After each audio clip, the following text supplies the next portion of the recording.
அதிமுக பொதுக்கூட்டம் நடைபெற்றுக் கொண்டிருக்கின்றன. இன்றைக்கு திராவிட முன்னேற்ற கழக ஆட்சிக்கு வந்து 4 ஆண்டு காலம் நிறைவு செய்து 5வது ஆண்டு அடியெடுத்து இருக்கின்றது.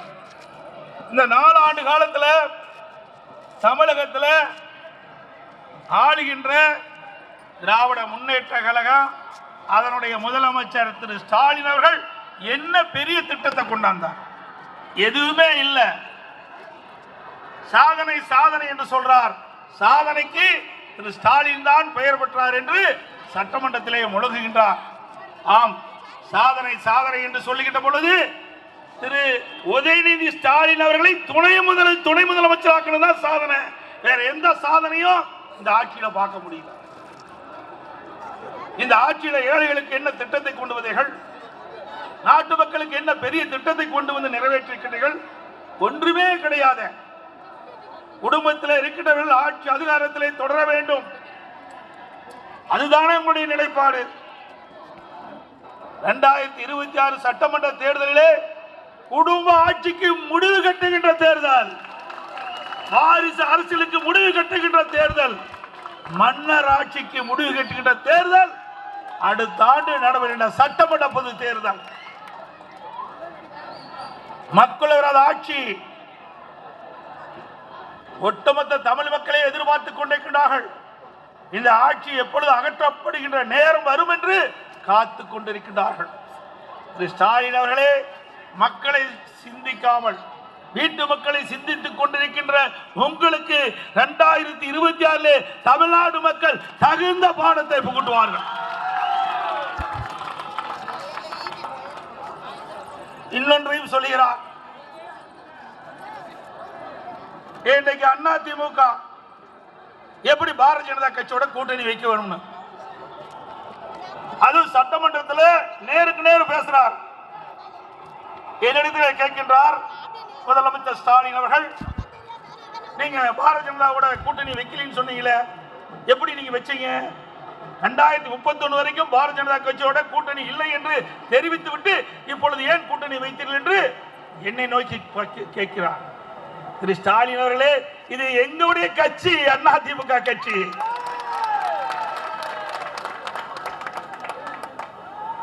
எங்களுடைய ஒத்த கருத்துடைய கட்சிகள் எல்லாம் ஒன்றாக இணைத்து வாக்குகள் சிதறாமல் வெற்றி பெறுவதற்காக அமைக்கப்பட்ட கூட்டணி எங்க கூட்டணி.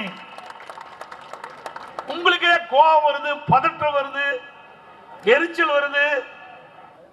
திரு ஸ்டாலின் கனவு கண்டு கொண்டிருந்தார்.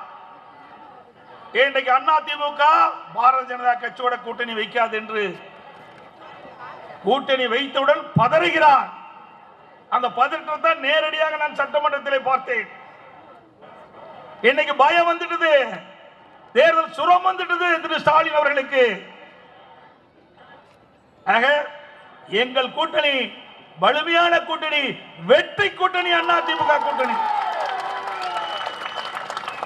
எங்க கூட்டணியில இன்னும் பல கட்சிகள் வந்து சேர இருக்கிறது. ஸ்டாலின் அவர்களே, அது எங்க கூட்டணியில பல கட்சிகள் சேர்கின்ற பொழுது திரு ஸ்டாலின் அப்பொழுது அதிமுக எவ்வளவு பலம் பொருந்திய கூட்டணி அமைக்கப்பட்டு நீங்கள் உணர வேண்டும்.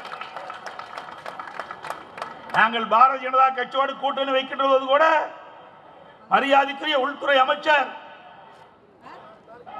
மாண்புமிகு அமித்ஷா அவர்கள்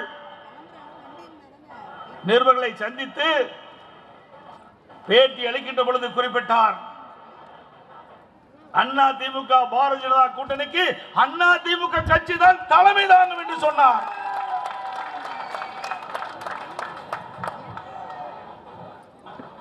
அதிமுக பாரதிய ஜனதா கூட்டணி வெற்றி பெற்ற பிறகு அதிமுக தான் ஆட்சி அமைக்கும் என்று சொன்னார். ஸ்டாலின் பதறுகிறார். அவர் எண்ணினார் அதிமுக பாரதிய ஜனதாவோட கூட்டணி வைக்காது என்று எண்ணினார். அவருடைய எண்ணெல்லாம் காணல் நீராகிவிட்டது. அது மட்டுமல்ல, ஏதோ பேசுகின்றார்கள் கூட்டணியிலே அங்கம் வைக்கின்ற கட்சிகள். நாங்க கூட்டணி வச்சா நீங்களும் ஏன் பதறீங்க சொல்லுங்க பார்க்கலாம். சில கட்சிகள் சொல்லுகின்றது வரலாற்று பிழை செய்து விட்டோம் என்று சொல்கிறார்கள். ஆக நாங்கள் வெற்றிக்கு கூட்டணி அமைக்கின்றோம். அனைத்து இந்திய அண்ணா திராவிட முன்னேற்ற கழகம் தலைமையிலே பாரதிய ஜனதா இணைந்து அமைக்கப்பட்ட கூட்டணியிலே திமுக என்ற மக்கள் விரோத ஆட்சியை அகற்றக்கூடிய ஒத்த கருத்துடைய கட்சிகள் ஒன்றாக சேர்ந்து தேர்தலில் சந்திப்போம். ஒத்த கருத்துடைய கட்சிகள் எல்லாம் எங்கள் கூட்டணியில இணையும் என்றால் வாக்குகள் சிதறாமல் எதிரிகள் வீழ்த்துவதற்காக அரசியல் வியூகம் நாங்கள் எடுத்திருக்கின்றோம். எக்காரணத்தை கொண்டும் மீண்டும் திராவிட முன்னேற்ற கழகம் தமிழகத்திலே ஆட்சியிலே வரக்கூடாது, அகற்றப்பட வேண்டும் என்று மக்கள் எண்ணுகிறார்கள். மக்கள் எண்ணப்படி நாங்கள் கூட்டணி அமைக்கின்றோம். அதோட இவ்வளவு பதட்டத்தோட பேசுறீங்களே, நாங்க கூட்டணி வைக்கிறதை பற்றி நீங்க விமர்சனம் செய்யறீங்க. 1999ஆம் ஆண்டு பாரதிய ஜனதா கட்சியோடு திமுக கூட்டணி வைக்கலையா? அப்பெல்லாம் பாரதிய ஜனதா கட்சி நல்ல கட்சி. இன்றைய தினம் அனைத்து இந்திய அண்ணா திராவிட முன்னேற்ற கழகம் பாரதிய ஜனதாவோடு கூட்டணி அமைச்சா சரியில்லை என்று சொல்வது எந்த விதத்தில் சரி? நீங்கள் ஆட்சிக்கு வருவதற்கு யாரோட வேணாலும் கூட்டணி வைப்பீங்க. கொள்கை கிடையாது, கோட்பாடு கிடையாது.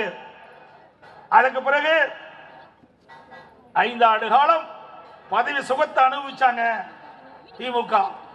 மத்தியில் ஆட்சி அதிகாரத்தில் திமுக இடம்பெற்றது. அதுக்கு பிறகு அப்படியே ஜம்ப் பண்ணி குறைஞ்சு எப்படி மரத்துக்கு மரம் தாவுமோ அது போல கொள்கை கிடையாது, கோட்பாடு கிடையாது.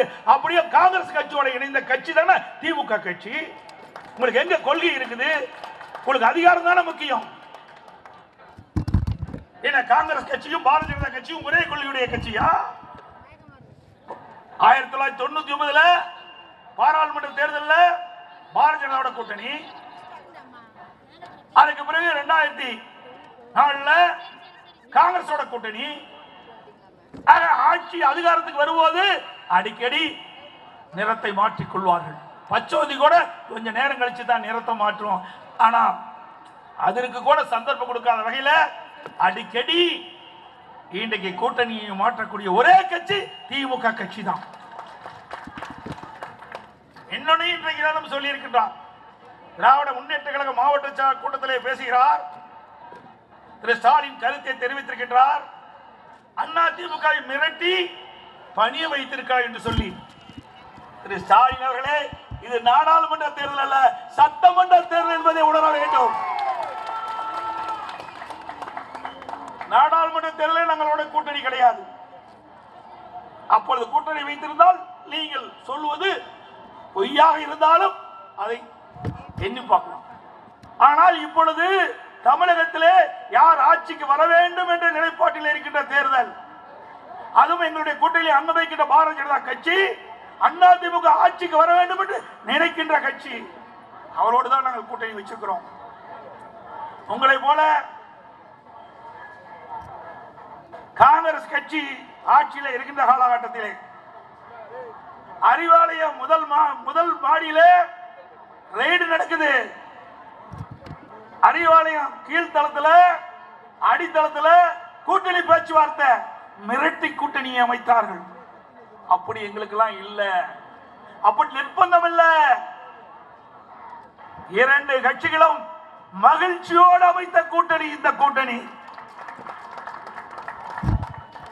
அது மட்டுமல்ல, என்னை பொறுத்த வரைக்கும் மடியிலே கனமில்லை, வழியிலே பயமில்லை. திரு ஸ்டாலின் அவர்களே, நீங்க கூட தான் அண்ணா திமுக ஆளுங்கட்சியா இருக்கும் போது, நான் முதலமைச்சர் இருக்கும் போது நெடுஞ்சாலைத்துறையிலே முறைகேடு நடைபெற்றதாக வழக்கு தொடர்ந்தீங்க. அந்த வழக்கை நான் சந்தித்து உச்சநீதிமன்றம் வரை சென்றது. மீண்டும் உயர்நீதிமன்றம் வருகின்ற பொழுது அந்த வழக்கை தொடர்ந்த உங்களுடைய கட்சி சேர்ந்த அமைப்பு செயலர் RS பாரதி அந்த வழக்கை திரும்ப பெற்றுக் கொள்வேன் என்று சொன்னார். ஆனால் நான் மறுத்தேன். நான் இந்த வழக்கை நடத்துவேன் என்று சொன்ன கட்சியினுடைய தொண்டனாக இருக்கின்றேன். உங்களை போல உச்சநீதிமன்றம் ஒரு அமைச்சரை பார்த்து கேட்கின்றது, இன்னைக்கு அமைச்சரா தொடர்றீங்களா, தொடர வேண்டுமா வேண்டாமா என்று அப்பொழுது கூட அந்த அமைச்சரை நீக்கவில்லை. ஆனால் என் மீது நீ குற்றம் சுமத்தினீர்கள், நீதிமன்றத்தின் மூலமாக நிரபராதி என்று நிரூபித்தவோம் அண்ணா திமுக. எங்களுக்கு மடியிலே கனமில்லை, வழியிலே பயம் இல்லை. உங்களுக்கு பயம் வந்து விட்டது, ஈடி பார்த்து பயம் வந்துட்டது, வருமான வரித்துறையை பார்த்து பயம் வந்துட்டது. சட்டமன்றத்தில் முன் வரிசையில் இருக்கின்ற அமைச்சர்கள் முகம் தொங்கி போயிருக்கிறது. யாருக்கு எந்த நேரத்தில் என்ன பிரச்சனை வருமோ என்று அஞ்சு அஞ்சு நடுங்கி கொண்டிருக்கின்ற காட்சியை சட்டமன்றத்தில் நாங்கள் பார்த்தோம். ஸ்டாலின் அவர்களே, அனைத்து இந்திய அண்ணா திராவிட முன்னேற்ற கழகம் ஈடி பார்த்தோ வருமான வரி பார்த்தோ பயப்படல. ஆனா திராவிட முன்னேற்ற கழகத்தை சேர்ந்த அமைச்சர்கள், முதலமைச்சர், துணை முதலமைச்சர் உட்பட அத்தனை பேருமே கடந்த 4 ஆண்டுல கொள்ளையடித்த பணத்தை, ஊழல் செய்த பணத்தை மறைத்த காரணத்தினாலே இன்றைக்கு ஈடியும் வருமான வரித்துறையும் விரட்டி விரட்டி உங்களை கண்காணித்துக் கொண்டிருக்கிறது. அதனால் பயத்திலே பேசிக் கொண்டிருக்கின்றீர்கள். அனைத்து இந்திய அண்ணா திராவிட முன்னேற்ற கழகம் ஒரு நாளும் இன்றைக்கு மிரட்டப்படவில்லை. மகிழ்ச்சியோடு தான் நாங்கள் கூட்டணி அமைத்தோம். அது மட்டுமல்ல, 2 ஆண்டுக்கு முன்பு திரு ஸ்டாலின் அமைச்சரவையிலே இடம்பெற்ற அப்போது நிதியமைச்சராக இருந்த திரு வல்வேல் ராஜன் அவர்கள் ஒரு கருத்தை ஆடியோ மூலமாக தெரிவித்தார். அது வலைதளங்களில் எல்லாம் வேகமாக பரவியது. அப்பொழுது அவர் குறிப்பிட்டது, திரு சபரீசன் அவர்களும் திரு உதயநிதி அவர்களும் சுமார் 30,000 கோடியை கையிலே வைத்துக் கொண்டு என்ன செய்வது என்று தடுமாறிக் கொண்டிருக்காங்க என்ற செய்தியை வெளியிட்டார். இதுவரைக்கும் முதலமைச்சரிடத்திலிருந்து பதில் வரல. ஊழல் செய்த பணத்தை என்ன செய்வது என்று திகைத்துக் கொண்டிருக்கின்ற கட்சி தான் திமுக கட்சி.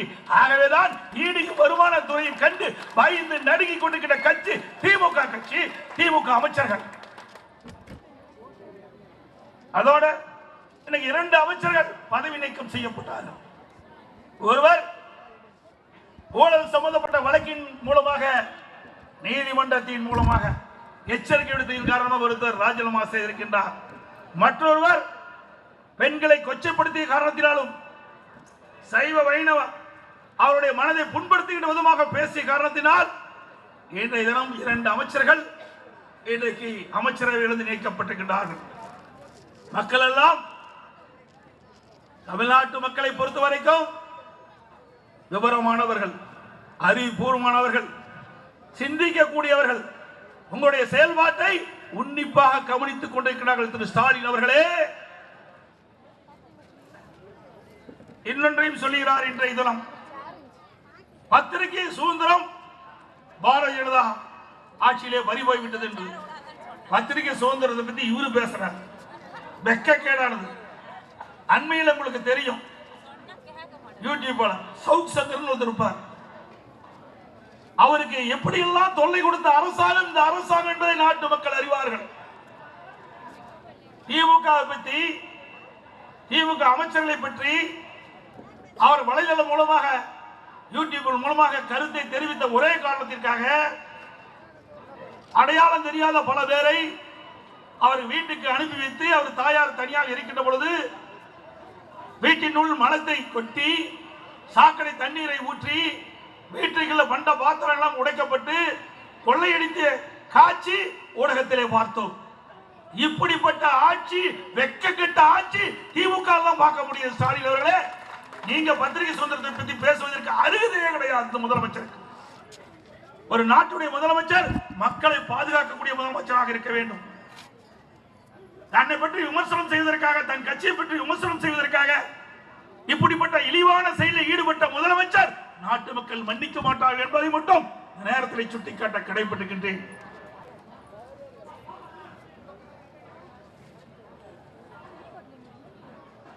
இன்னைக்கு அண்ணா திமுக பத்தி பல முறை சொல்லிட்டு இருந்தார்.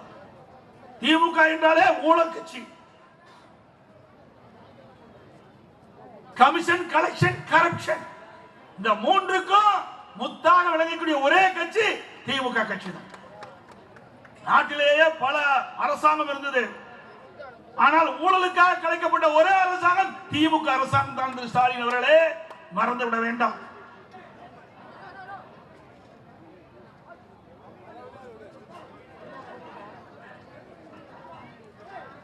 இன்னொன்னையும் சொல்லியிருக்காரு, அமைச்சர்கள்லாம் இனிமேல் கோட்டைக்கு போக வேண்டாங்க, இனிமேல் மாவட்டத்துக்கு போய் தொகுதி தொகுதியா போவானுங்க. அங்க போய் என்ன செய்ய போறீங்க? என்ன செஞ்சிருக்கிறீங்க? மக்களுக்கு மக்களை சந்திக்கக்கூடிய அளவிற்கு என்ன திட்டத்தை கொண்டு வந்து செயல்படுத்தி இருக்கிறீங்க? ஒண்ணுமே கிடையாது. மக்களை ஏமாற்றுவதிலே தந்திரம் கொண்டவர்கள் திமுக கட்சியை சேர்ந்தவர்கள்.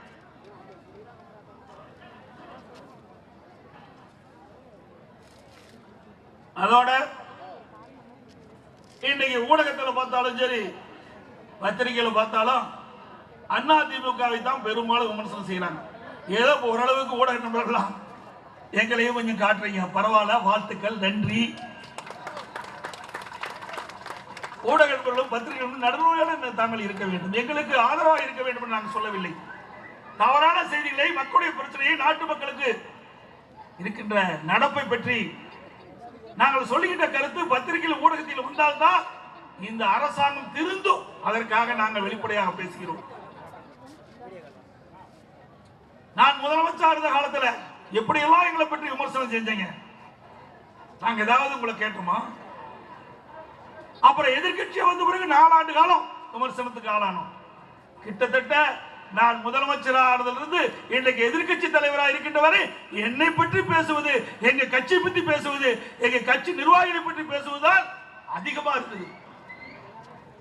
அண்ணா திமுக கட்சியிலாம் ஊடகத்துக்கு பத்திரிக்கை வேலை இல்லாத போட்டு வேலை இல்லாம போயிட மாட்டேங்குது. தினந்தோறும் பாருங்க, இந்த தினகரன் பத்திரிகை இருக்குது, பீட்டர் மாமான்னு ஒரு பகுதி இருக்குது. அந்த பீட்டர் மாமாவை அந்த பகுதி பாத்தீங்களா அண்ணா திமுக பத்தி தான் போடுவாங்க. பரவாயில்ல, பணம் இல்லாம விளம்பரம் செய்யறீங்க, நன்றி.